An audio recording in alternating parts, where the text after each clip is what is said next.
선지자 요한 뒤에 오시는 예수님으로 시작되는 새로운 시대, 어떤 시대일까? 그 첫 번째 예수님의 메시지를 주목해야 합니다. 그가 전한 첫 번째 메시지는 하나님의 복음을 전파했다라고 오늘 본문은 기록하고 있습니다. 오늘 본문 1장 14절에 보니까 요한이 잡힌 후 예수께서 갈릴리에 오셔서 하나님의 복음을 전파하여라고 말씀하십니다. 그리고 그 내용이 15절에 기록되어 있습니다. 우리 같이 한번 읽어볼까요? 이르시되 때가 찼고 하나님의 나라가 가까이 왔으니 회개하고 복음을 믿으라 하시더라. 아멘. 이 첫 번째 메시지가 중요해요. 때가 찼고 하나님의 나라가 가까이 왔으니 회개하고 복음을 믿으라. 이것을 위해서 예수님이 오신 겁니다. 하나님 나라의 복음을 위해서 예수님이 이 땅 가운데 오신 겁니다. 단지 여러분 생각할 때 예수님이 오셔서 병든 자를 고쳐주시고 귀신 들린 자를 쫓아주시고 하셨어요. 하지만 그것을 위해서 오신 것이 아니라 하나님 나라 복음을 위해서 오셨다라고 성경은 분명하게 기록되어져 있습니다. 이 하나님 나라, 마태복음에서는 천국이라고 이야기하고 있는데요. 이게 천국이라는 단어는 마태복음만 나와 있어요. 다른 복음서에서는 천국이라는 단어가 없습니다. 마태복음만 하나님 나라를 천국으로 표현해요. 좀 그걸 알 필요가 있어요. 왜냐하면 우리가 천국에 대해서 많이 오해하고 있거든요. 왜 마태복음에서는 다른 복음서에서는 하나님 나라라고 표현하고 있는데 마태복음에서는 천국이라고 표현했을까? 원래 유대 사회에서는 하나님이라는 이름을 함부로 부르지 않았습니다. 함부로 부르지 않았어요. 그러다 보니까 하나님이라는 이름 대신에 하늘 아니면 주라는 이름을 하나님 대용으로 사용을 했다라는 겁니다. 성경을 번역하는 사람들이 원래 하늘 나라인데 천국으로 표현한 거예요. 하늘나라. 하늘나라를 천국.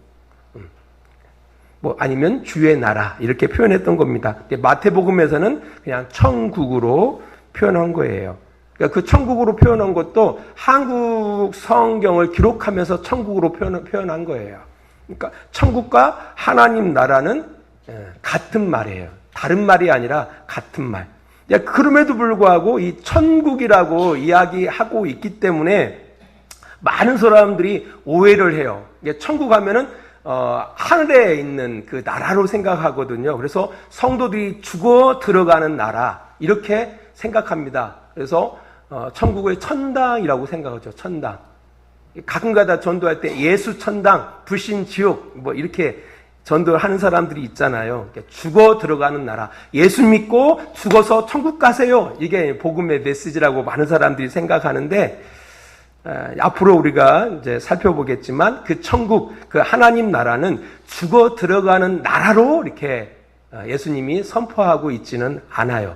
그렇다고 해가지고 목사님 우리가 죽으면 천국 못 가나요? 이렇게 말씀하실 수 있는 성도들이 있을 텐데요. 아니에요. 죽어 천국 갈 거예요. 하지만 죽어가는 그 나라를 예수님이 오셔서 선포했던 것이 아니라 이 땅에서 임하는 하나님 나라를 예수님께서 선포하고 있다라는 것을 좀 생각해 주셨으면 좋겠습니다.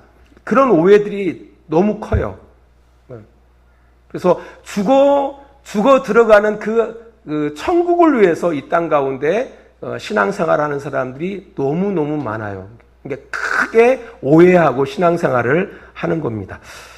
이제 말씀으로 들어가서 14절에 보니까 예수님이 오셔서 하신 일을 마가는 하나님의 복음을 전파하셨다라고 말씀하고 있습니다. 여기서 보면은 주의할 것이 있어요.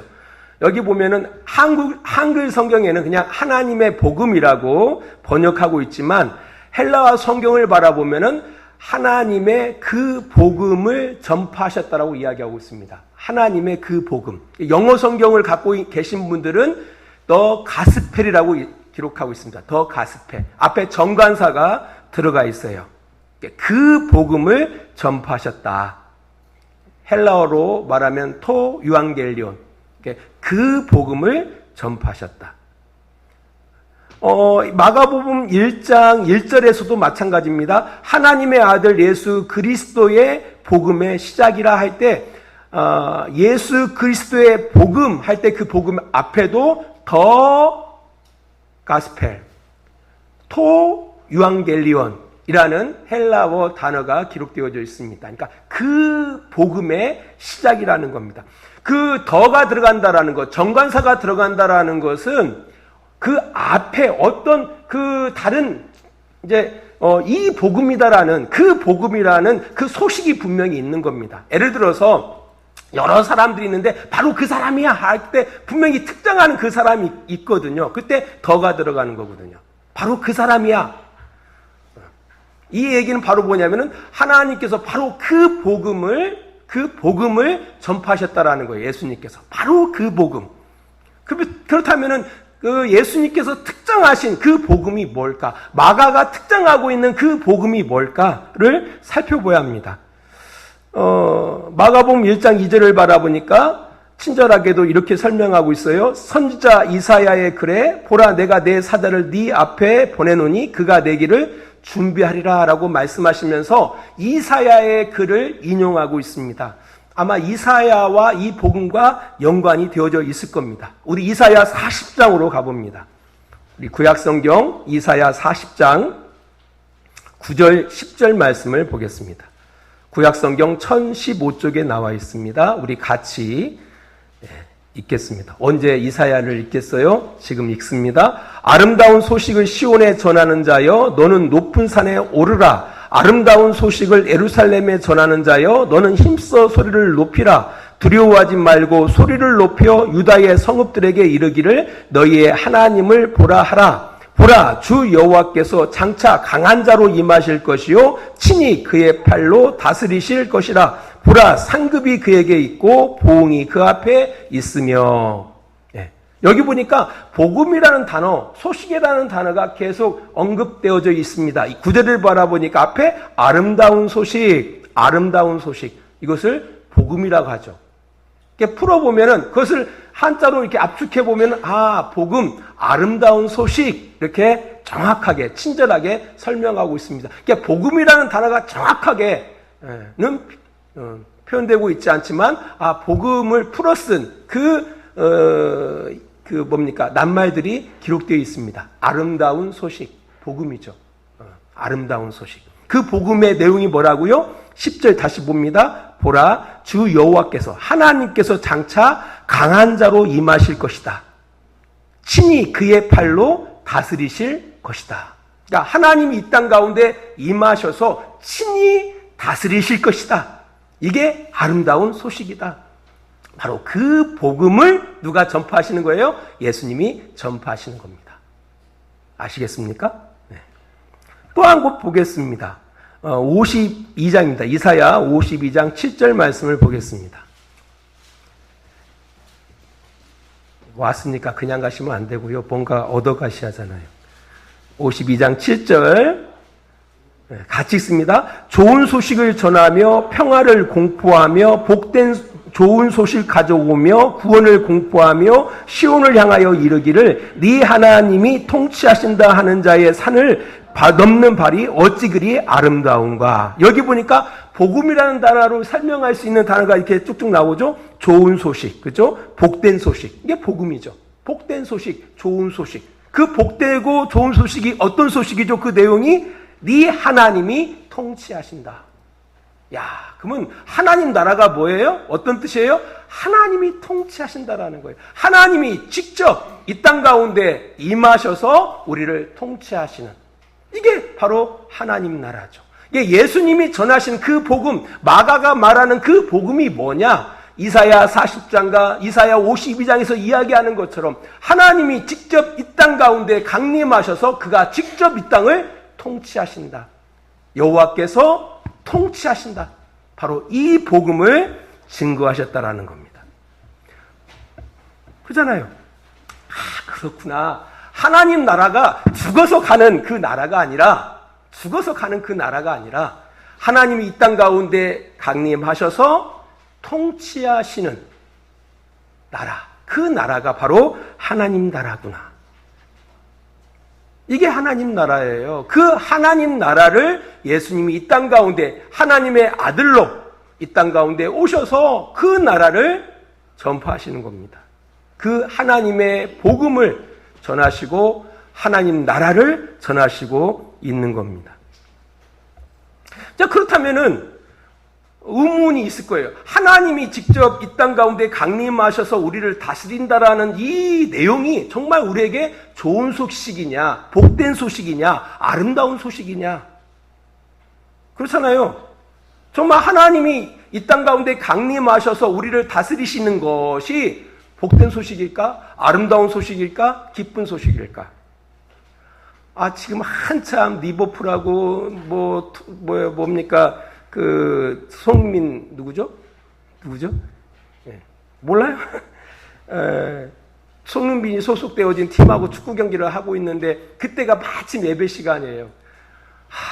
교회 가는 것이 이렇게 정말 슬프고 괴롭고 고통스럽고 이럴 수 있잖아요.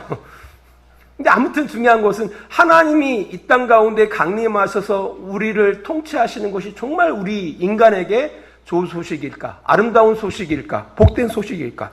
이것을 우리가 확인해야 돼요. 이것을 확인하기 위해서는 하나님의 통치가 이루어지지 않았을 때의 인간의 상황들을 비교해 보시면 알 수가 있습니다. 우리 성경에서 보면은 창세기 1장과 2장은 하나님께서 우주 만물을 창조하시고 보기 좋았더라고 말씀하시고 있습니다. 그 가운데 인간을 그의 형상대로 만드시고 인간에게 이 땅을 잘 다스리도록 복을 주셨습니다. 그리고 하나님이 그들과 함께 하셨더라고 성경은 이야기하고 있습니다. 이제 3장에 넘어가면은 이제 아담과 하와가 사단에게 시험을 받죠. 유혹을 받아가지고 결국 죄를 범합니다. 에덴에서 쫓겨납니다. 쫓겨나요. 죄를 범하고 에덴에서 쫓겨나요. 그 이후에 아담과 하와 사이에서 가인이 태어나고 아벨이 태어나요. 근데 그 형 가인이 아벨을 시기한 가운데에서 나중에 돌로 동생을 쳐 죽입니다. 이런 끔찍한 살인사건이 펼쳐지는 거예요. 또 시간이 한참 간 후에 사람들이 어떻게 그들의 인생을 살아갔는지를 바라보니까 그들의 마음속에 하나님을 두기를 싫어하고 결국 자기 마음대로 살아가게 되었다라고 성경은 이야기하고 있습니다. 우리 창세기로 넘어갑니다. 우리 창세기 6장을 가봅니다. 창세기 6장 2절 3절 말씀을 보겠습니다. 구약성경 8쪽에 나와 있습니다. 하나님의 아들들이 사람의 딸들의 아름다움을 보고 자기들이 좋아하는 모든 여자를 아내로 삼는지라. 여호와께서 이르시되 나의 영이 영원히 사람과 함께하지 아니하리니 이는 그들이 육신이 됨이라. 그러나 그들의 날은 120년이 되리라 하시니라 라고 이야기하고 있습니다. 하나님이 그러니까 이 사람들이 하나님 없이 살아가는 거예요. 자기 마음대로 자기 뜻대로 살아가는 그 모습을 본 하나님께서는 더 이상 하나님을 그들의 마음에 두기 싫어하니까요. 나 더 이상 너희들과 함께하지 않겠다. 하나님의 영이 떠나가셨다라고 이야기하고 있습니다. 그 이후에 5절, 6절을 봅니다. 여호와께서 사람의 죄악이 세상에 가득함과 그의 마음으로 생각하는 모든 계획이 항상 악할 뿐임을 보시고 땅 위에 사람 지으셨음을 한탄하사 마음에 근심하시고 이르시되 내가 창조한 사람을 내가 지면에서 쓸어버리되 사람으로부터 가축과 기는 것과 공중의 새까지 그리하리니 이는 내가 그것들을 지었음을 한탄함이니라 하시니라 라고 이야기하고 있습니다. 이게 점점 확장돼 가지고요 하나님이 한탄하셔요. 내가 그들을 왜 지었을까 한탄하셨다라고 이야기하고 있습니다. 그래서 어떻게 작정하셨다고요? 심판하겠다, 쓸어버리겠다, 다 죽여버리겠다라고 하나님께서 계획하셨다라고 이야기하고 있습니다. 그렇잖아요, 여러분들. 내가 왜 그놈의 자식을 낳았을까 한탄할 때가 많잖아요. 그때 내가 안 낳았어야 하는데 왜 괜히 그 자식 낳아가지고 내가 이렇게 고생하는 줄 모르겠다고. 하나님께서 실컷 만들어 놓고 보니까 이놈들이 하나님 없이 살아가는 거야, 자기 마음대로. 성경은 말합니다. 죄악이 간영하다. 항상 생각이 악했다라고 이야기하고 있습니다. 그래서 하나님이 한탄하신 겁니다. 내가 이렇게 살아라고 그들을 지은 것이 아닌데 하나님의 형상을 따라 지었는데 이들이 개망나니처럼 살아가는 거예요. 그래서 하나님께서 한탄하시고 심판을 결정하셨다라고 성경은 이야기하고 있습니다. 그게 꼭 그때만의 이야기일까요? 지금은 어떤가요? 지금 우리가 사는 세상도 그렇다라는 겁니다. 사람들이 힘든 이유가 과연 뭘까라고 할 때 돈 때문에? 아니요. 사람 때문에 힘든 겁니다. 우리가 자연인이라는 프로그램이 있어요. 이게 의외로 중년 남성들한테 인기가 캡이더라고요. 왜 그들은 협착한 곳, 아무도 찾지 않는 곳, 불편한 곳에서 삶을 살고 있을까? 근데 한결같이 인터뷰를 하면 너무 행복하대요. 그분들의 인터뷰를 들어보니까 그들이 일상의 삶을 살아가면서 사람들한테 치이고, 가정에서 치이고, 또 여러 가지의 그런 아픔들을 안고 그 산골짜기에 들어와서 혼자 살더라고요. 세상이 그런 거예요. 한번 이야기를 들어보세요. 보면은 그 상처투성이에요. 사람들한테 이용당하고 사기당하고 자식들한테 배신당하고 이런 것들 때문에 사람이 싫어서 그 산골짜기에 들어와서 혼자 사는 거예요. 근데 그것을 중년 남성들이 되게 좋아합니다. 그만큼 힘들다라는 얘기죠. 늙어보니까 아내도 별로 존중해 주지도 않고요. 자식들도 그렇고요. 점점 늙어가고요. 몸은 약해지고요. 그러다 보니까 등지는 거죠.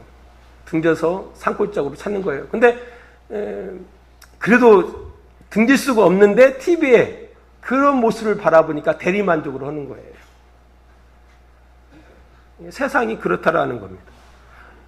사람이 얼마나 무서운지, 잔인한지 우리 주변을 통해서 셀 수 없이 우리는 경험할 수가 있다라는 겁니다. 뭐 가깝게 우리 자식들은 얼마나 잔인합니까? 여러분 자식들 잔인해요. 정말 잔인합니다, 자식들. 내가 낳고 내가 키워서 거기까지 왔음에도 불구하고요. 아이들을 말하는 소리 들어보세요. 얼마나 잔인한지.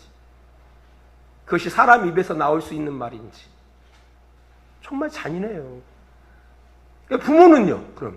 자식들 할 말 있죠. 그러면 엄마는, 그러면 아빠는. 어떻게 날 낳았는데 그런 말을 함부로 할 수 있어? 역시 엄마 아빠도 잔인합니다. 저만 그런가요? 어떤 사람들은 그래요. 그래도 세상에는 착한 사람들이 있다고. 그렇지만 또 그런 이야기가 있잖아요. 착한 사람들이 한번 화가 났다가는 정말 무섭더라고. 다 그런 거예요. 어떻게 그렇게 잘 아시냐고요? 제가 그렇기 때문에 그래요. 제가. 잘 참죠. 우리 집에서는 잘 안 참아요. 근데 잘 참는데 한 가닥 그 있어요. 뚝심이라는 게 뚝하는 성격이 있다라는 겁니다. 이제 왜 그럴까? 왜 그럴까? 뭐 남편은 아내 때문에 힘들다고 말하고요. 아내는 남편 때문에 힘들다. 직장 상사는 부하 직원 때문에 힘들다. 부하 직원은 상사 때문에 힘들다. 왜 그럴까요? 서로 사람들이 서로 사랑하고 이해하고 이렇게 넉넉하게 배려하며 살면 될 텐데 왜 그럴까요? 성경을 말합니다. 하나님이 너희에게 부재하기 때문에 그렇다라고 이야기하고 있는 겁니다. 세상 만만치 않습니다, 여러분. 하나님이 부재한 삶을 살아가는 인생이라는 것이요, 정말 무서운 겁니다. 잔인한 겁니다. 여러분 대단하신 거 여기까지 살아오신 게. 그것이 너무 힘든 사람들은 어떻게 해요? 무서워서 뛰어내리는 겁니다. 내가 눈을 감으면은 이러고 저러고 그럼 뭐 안 보잖아요. 그래서 세상에 뛰어내리는 거예요, 아파트에서. 그런 부분들을 노마서는 이렇게 이야기해요. 노마서 1장을 가봅니다. 1장 28절로 32절입니다. 노마서 1장 28절로 32절 말씀 보겠습니다. 우리 같이 읽습니다. 신약성경 240쪽에 나와 있습니다. 또한 그들이 마음에 하나님 두기를 싫어하며 하나님께서 그들을 그 상실한 마음대로 내버려 두사 합당하지 못한 일을 하게 하셨으니 곧 모든 불의, 추악, 탐욕, 악의가 가득한 자요, 시기, 살인, 분쟁, 사기, 악독이 가득한 자요, 수군수군하는 자요, 비방하는 자요, 하나님께서 미워하시는 자요, 능욕하는 자요, 교만한 자요, 자랑하는 자요, 악을 도모하는 자요, 부모를 거역하는 자요, 우매한 자요, 배약하는 자요, 무정한 자요, 무자비한 자라. 그들이 이 같은 일을 행하는 자는 사형에 해당한다고 하나님께서 정하심을 알고도 자기들만 행할 뿐 아니라 또한 그런 일을 행하는 자들을 옳다 하느니라 라고 이야기하고 있습니다. 이게 하나님을 떠난 인생의 모습들입니다. 아까 말씀드렸잖아요. 사람이 어떻게 그렇게 무자비할 수가 있지? 어떻게 그렇게 몰인정할 수가 있지? 다 그렇다라는 겁니다. 그럼 여러분은요? 우리도 마찬가지예요. 우리의 자존심을 건든다든지, 우리의 감정을 갖다가 상하게 한다든지, 우리의 어떤 이익을 갖다가 해친다든지 할 때 우리도 자연스럽게 그 잔인함이 드러나게 돼 있습니다. 잔인함이 드러난다니까요. 하나님의 통제가 없는 인생의 모습이 그렇다라는 겁니다. 약간 그 경중의 차이는 있습니다. 차이는 있지만 모든 인간이 다 그렇다라는 겁니다. 불행한 거죠. 여러분의 고통, 여러분의 괴로움, 그게 다 어디서부터 왔어요? 사람이에요. 내가 그 남편만 안 만났더라면, 내가 그 자신만 낳지 않았더라면 내 인생이 이렇지 않았을 텐데. 이게 다 그런 거예요, 여러분들. 이게 왜 하나님의 통치가 복음인지, 왜 아름다운 소식인지, 좋은 소식인지, 기쁜 소식인지, 이것은요, 우리의 인생의 군상들의 모습에 대한 이해력이 없이는 이걸 깨닫지 못하는 겁니다. 이 자연인이 속세를 떠나서 그 안으로 들어갔다라는 걸 뼈저리게 느꼈기 때문이에요. 이 속세의 그 세상 돌아가는 모습 속에서 엄청 상처를 받았기 때문에 그걸 등지고 자연으로 들어가는 겁니다. 우리가 신앙도 마찬가지예요. 그 인간의 이 죄성에 대한 이해가 없이 온전한 신앙생활을 하기가 어렵습니다. 하나님의 통치요? 어렵습니다. 여기 학생들도 있고 어르신들도 계신데요. 정말 세상을 똑바로 볼 줄 알아야 돼요. 아무 일이 없으니까 세상이 잘 돌아간다? 아닙니다. 그게 아니에요. 하나님을 떠난 인생의 그 잔혹함, 그 무자비함, 무정함, 이런 모습을 볼 때 비로소 정말 하나님의 통치가 필요하구나. 이 사실을 깨닫게 되어지는 겁니다. 그래서 예수님께서 전했던 그 메시지, 하나님의 복음을 전하는데요. 그 첫 번째 그 메시지가 바로 뭐냐면은 회개하라라고 이야기하고 있는 겁니다. 회개하라. 여기서 회개하라는 그 말씀은 어떤 도덕, 윤리적으로 회개하라는 얘기가 아니에요. 눈물 뿌리고 하나님 잘못했어요. 이런 얘기가 아닙니다. 여기서 회개하라 라고 말씀을 하신 것은 바로 뭐냐면 우리가 이전 살았던 그 삶이 그렇다라는 것을 인정하고 돌이키라는 얘기예요. 사실 우리가 살아가는 세상을 바라보면 누가 왕입니까? 내가 왕이죠. 우리 창세기 6장을 바라보니까 그들이 하나님을 떠나고 자기 마음대로 살아갑니다. 자기 뜻대로 살아갑니다. 자기가 왕인 거죠. 왕은 자기 마음대로, 자기가 법이니까요. 자기 마음대로, 자기 생각대로 살아가는 거거든요. 세상이 그렇지 않습니까? 가정의 불행이 어디서부터 옵니까? 남편이 자기 마음대로, 자기 뜻대로 살아가요. 그 가정은 불행하죠. 아내가 자기 뜻대로, 자기 마음대로 살아갑니다. 그 가정은 불행합니다. 자식이 자기 생각대로, 자기 마음대로 살아갑니다. 그럼 부모는 불행합니다. 부모가 자기 마음대로 자기 생각대로 살아갑니다. 자식은 불행합니다. 자기가 왕 된 삶. 그 결과가 바로 뭡니까? 불행이죠. 고통이죠. 괴로움이죠. 자기는 마음대로 살아가죠. 하지만 함께하는 그 사람은 너무 고통스럽죠. 너무 괴롭죠. 왜 그렇죠? 자기가 왕 된 삶을 살아가고 있기 때문에 그렇다라는 겁니다. 이걸 깨달을 때 내가 왕 된 삶을 살아가는 것은 고통이구나, 괴로움이구나. 나는 좋을지 모르겠지만 나로 인해서 내 아내, 나로 인해서 내 자식이 괴로움이고 고통이구나. 라고 깨닫게 되어질 때, 내가 이 왕의 자리에서 내려오야겠다. 이런 돌이킴이 있어야 한다라는 거예요. 이것을 오늘 성경에서 이야기할 때 회개라고 하는 겁니다. 회개. 또한 때로는 세상의 것이 하나님으로 섬겨질 때가 있습니다. 어떤 사람은 돈이 하나님인 사람들이 있습니다. 요즘 자본주의 사회에서는 그렇습니다. 이게 돈 때문에 사람 죽여버려요. 돈 때문에. 제가 어제 우리 교회 지금 방염 코팅을 다 했는데요. 고생 많이 하셨더라고요. 그분이 금요일날 같이 한 1시간 반 정도 이렇게 상담을 해드렸는데 그분이 그런 얘기를 하더라고요. 쉬지 않고 열심히 일을 해가지고 돈은 많이 벌었는데 너무 놓친 것들이 많대요. 후회스럽다고 하더라고요. 후회스럽다라고 이야기하시더라고요. 네.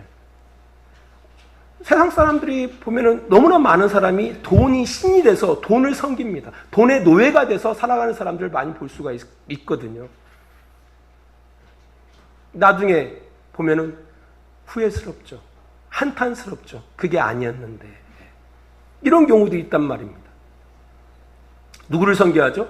하나님을 섬겨야 하는데 우리는 돈을 하나님으로 착각하고 섬기는 거죠.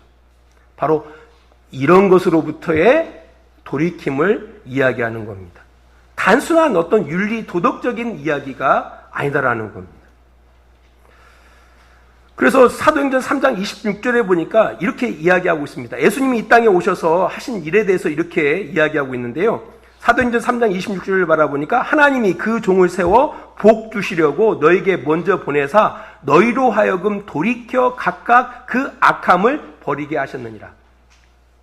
예수님이 이 땅 가운데 오셔서 하신 일이 바로 뭐라고요? 돌이켜서 그 악함을 버리게 하셨다라는 겁니다. 그 악이란 건 바로 뭐냐면 하나님 없이 살아가는 삶.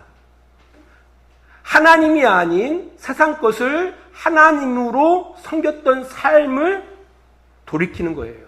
그걸 돌이켜서 버리도록 하기 위해서 누가 이 땅 가운데 오셨다고요? 예수님이 오셨다라는 거예요. 여러분, 건강을 위해서 예수님이 오신 거 아니에요. 사업 잘 되게 하기 위해서 예수님이 오신 것이 아니에요. 자식 잘 되게 하기 위해서 예수님이 오신 것이 아니에요. 그보다 더 근본적인 문제를 해결하기 위해서 예수님이 오신 겁니다. 데살로니가 전서 1장 9절은 이렇게 이야기하고 있습니다. 너희가 어떻게 우상을 버리고 하나님께로 돌아와서 사시고 참되신 하나님을 섬기며. 아까 말씀드렸던 것처럼 세상에 많은 사람들은 돈을 하나님인 양, 명예를 하나님인 양, 쾌락을 하나님인 양 섬기는 사람들이 있거든요. 그것을 버리고 진정 하나님을 섬기도록 하기 위해서 누가 오셨다고요? 예수님이 오셨다라고 이야기하고 있는 겁니다.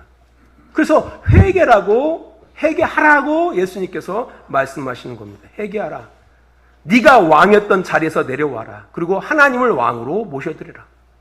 세상의 것을 하나님으로 섬겼던 이 삶을 버려버리고 하나님을 섬기는 자가 되라고 예수님께서는 회개하라고 외친 겁니다.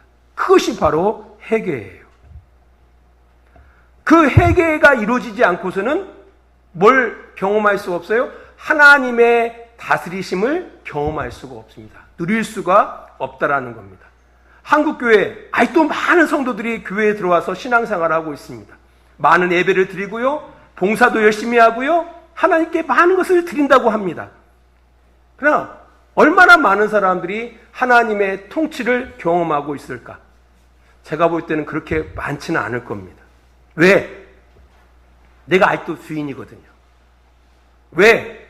아직도 하나님이 아닌 세상 것을 하나님인 양 섬기고 있거든요. 그러니까 자식을 위해서 봉사하죠. 자식을 위해서 하나님 앞에 예배하죠. 자식을 위해서 뭐합니까? 하나님 앞에 헌금 드립니다. 누가 하나님이에요? 자식이 하나님이죠. 우리 남편 승진을 위해서 헌금합니다. 우리 남편 건강을 위해서 헌금합니다. 우리 가정 아무 일 없게 하기 위해서 열심히 봉사합니다. 뭐가 하나님이죠? 남편이 하나님이죠. 뭐가 하나님이죠? 우리의 가정이 하나님이죠. 어떤 사람은 사업 잘 되게 하기 위해서 하나님 앞에 드립니다. 사업을 위해서. 뭐가 하나님이에요? 사업이 하나님이신 겁니다. 하나님인 겁니다. 그것을 위해서 섬기는 겁니다. 이게 우상 숭배하는 것이지 하나님 섬기는 것이 아니거든요. 그러니까 내가 왕인 자리에서 내려오고 하나님을 나의 왕으로 모셔드리지 않는 한, 세상의 것의 우상을 제거하고 하나님을 온전히 섬기지 않는 한 뭘 경험할 수 없다고요? 하나님의 통치를 경험할 수 없다라는 겁니다. 사실은 예수님은 그 하나님의 나라를 위해서 이 땅 가운데 오셨지만 이 하나님의 나라를 위하여 이 땅 가운데 오신 그 예수님의 그 오심이 실제로 우리에게 누려지는 사건은 아니다라는 겁니다. 오늘도 하나님께서 우리에게 도전하시는 겁니다. 때가 가까워왔다. 코앞에 있다라는 거죠. 하나님 나라가 네 코앞에 있다. 하나님의 다스림이 바로 네 코앞에 있다. 회개하고 복음을 믿어라.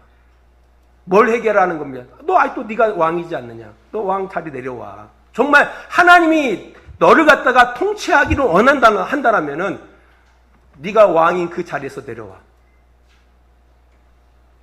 네가 왕이어가지고 네가 잘한 것이 뭐가 있니? 네가 왕이어가지고 네 아내가 행복하디? 너 때문에? 네 자식이 너 때문에 행복하디? 너 때문에 네 부모가 행복하디? 왜? 네가 왕이잖아. 네 멋대로 살아가고 있잖아. 그 자리에서 내려와. 그것이 하나님 믿는 거야. 그것이 예수님 믿는 거야. 라고 도전하시는 겁니다. 학생들은 어때요? 여러분의 하나님은 누구인가요? 여러분입니까? 아니면은 정말 하나님이십니까? 우리의 하나님은, 우리의 왕은 누구인지 돌아보셔야 돼요. 하나님 끊임없이 오늘도 도전하는 거예요. 하나님의 나라가 네 코앞에 있다. 하나님의 다스림이 네 코앞에, 바로 앞에 있다. 정말 하나님의 다스림을 원하느냐? 그렇다면은 너의 왕된 자리에서 내려와라. 그리고 하나님을 왕으로 모셔드리라. 네가 우상으로 섬겼던 그 우상들을 제거해라. 그리고 하나님을 온전히 섬겨라.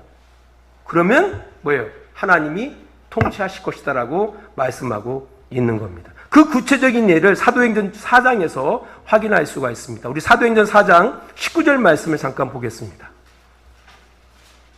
4장 19절 말씀 보겠습니다. 이것은 그 예수님께서 부활하시고 승천하신 이후에 베드로와 그 제자들은 열심히 예수가 부활하심을 증거합니다. 이 모습에 대해서 그 당시 종교 지도자들은 좋게 여기지 않죠. 그래서 이들을 잡아다가 사내들인 공회에서 종교재판을 엽니다. 종교재판을 해요. 그리고 그들에게 협박하죠. 다시는 예수의 부활을 증거하지 마라 라고 협박해요. 이때 베드로와 요한이 이렇게 대답합니다. 19절 말씀 봅니다. 베드로와 요한이 대답하여 이르되 하나님 앞에서 너희의 말을 듣는 것이 하나님의 말씀을 듣는 것보다 옳은가 판단하라 라고 이야기하고 있습니다. 분명 지금 이스라엘은 누구로부터 통치를 받고 있어요? 로마로부터 통치를 받습니다.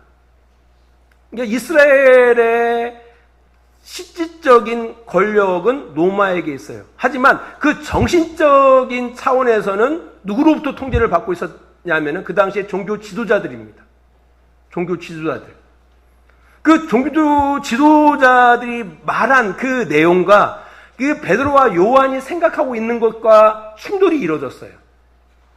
그러니까 그 종교 지도자들이 말한 대로 순종하면은 베드로와 요한의 삶은 아무 일이 없어요. 행복해요. 근데 그럼에도 불구하고 베드로와 요한은 이렇게 이야기하는 거예요. 분명히 그 종교 지도자들의 말에 대해서 반대의 말을 했을 때에는 그로 인한 어려움이 있을 것임이 뻔해요. 뻔함에도 불구하고 그들은 이렇게 도전을 합니다. 하나님 앞에서 너희 말 듣는 것이 옳은지, 하나님 말씀 듣는 것이 옳은지 너희들이 한번 판단해 봐라 라고 이야기하고 있는 겁니다. 이게 하나님 나라를 믿고 살아가는 삶의 모습인 겁니다. 하나님 나라를 믿고 살아가는 사람들의 모습. 회개하고 하나님의 복음을 믿고 살아가는 모습의 구체적인 모습이라는 겁니다. 누가 진정한 왕이냐? 또 누구의 말을 들어야 하느냐? 하나님이 아니시냐? 그러니 너희들이 한번 생각해봐라. 하나님 앞에서 너희 말 듣는 것이 하나님 말씀 듣는 것보다 옳은가 판단하라라고 이야기하고 있는 겁니다. 하나님이 유일하신 왕으로 모시고 그의 말씀에 순종한다라는 말인 겁니다. 우리가 로마에 가면 로마의 법을 따르라는 말이 있어요. 우리가 하나님의 백성이면은 하나님의 말씀을 따르는 겁니다. 그것이 하나님의 나라를 살아가는 사람들의 당연한 모습이라는 겁니다. 말씀의 결론을 맺습니다. 여러분 그 복음을 누리고 계십니까? 그 복음.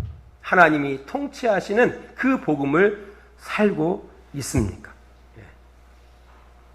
우리가 아무리 신앙생활을 한다 할지라도 아직도 내가 주인이고 내가 하나님이고 내 생각대로 내 마음대로 신앙생활을 하고 있단다라면은 복음을 모르고 있는 겁니다. 그 복음을. 나 예수 믿는데요? 믿는 거 아닙니다. 나 십자가 믿는데요? 아닙니다. 그거 아닙니다.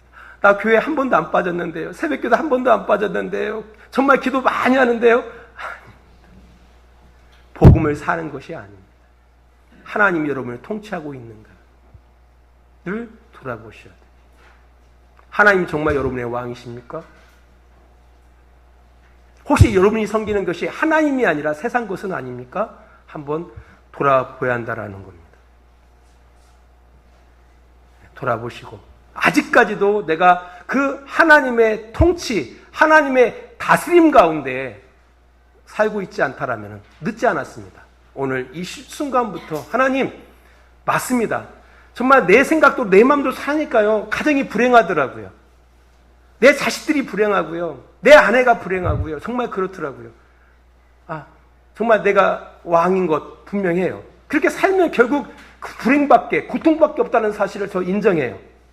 하나님, 회개해요. 이제 하나님 뜻대로 한번 살아볼게요.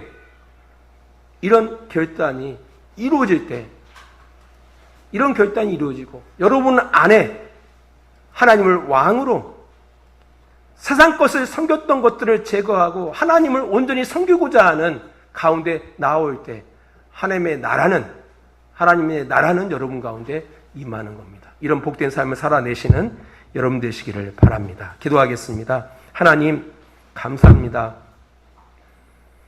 우리는 수없이 많은 시간들을 통해서 신앙생활을 한다고 여기까지 와 있습니다.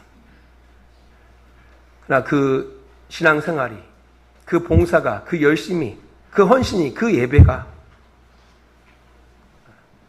하나님이 통치하시는 가운데 하나님 앞에 드려지는 그런 예배요, 봉사요, 섬김이 아니라 아직도 내가 주인 되어지고 내가 왕이 되어진 가운데에서의 그런 섬김과 봉사와 열심이 아닌지 우리의 자신을 돌아보기를 원합니다. 우리가 복음을 믿는다 하면서도 우리가 하나님의 나라를 산다 하면서도 정작 그 하나님의 나라를 살지 못하는 우리의 모습들을 바라보면서 이 시간 하나님의 그 부르심에 다시 한번 순응하면서 회개케 하시고 우리가 살았던 삶에 대한 그 문제점들을 뼈저리게 느끼고 그 아픔들을 뼈저리게 느끼고 그 삶에서 돌이키게 하시고 하나님을 나의 왕으로 오직 하나님을 우리의 왕으로 모시고 섬기는 그 삶 가운데 우리의 삶을 끌어나갈 수 있는 복된 우리들이 되게 하여 주시옵소서.